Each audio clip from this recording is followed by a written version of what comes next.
আসসালামু আলাইকুম, সবাই কেমন আছেন? আশা করি ভালো। আহ, এখন আমি একটা নিয়োগ বিজ্ঞপ্তি নিয়ে আসছি। এই নিয়োগ বিজ্ঞপ্তি হচ্ছে ডাক, টেলিযোগাযোগ ও তথ্য প্রযুক্তি মন্ত্রণালয়ের ডাক ও টেলিযোগাযোগ বিভাগের।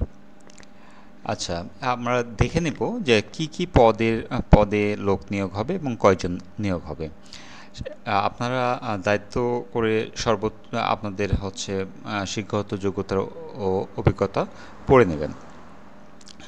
পদের নাম হচ্ছে ৬০ মুদ্রাক্ষরিক কাম কম্পিউটার অপারেটর। পদের সংখ্যা ৫ জন।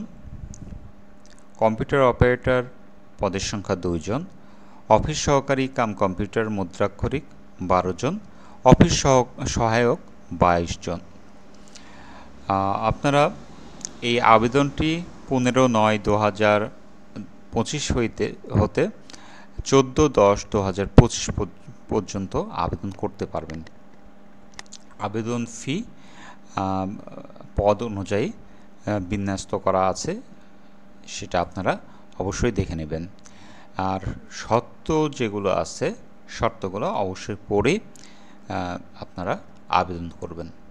তো সবাই ভালো থাকবেন, সুস্থ থাকবেন। আর আমার চ্যানেল যদি ভালো লেগে থাকে তাহলে সাবস্ক্রাইব করবেন।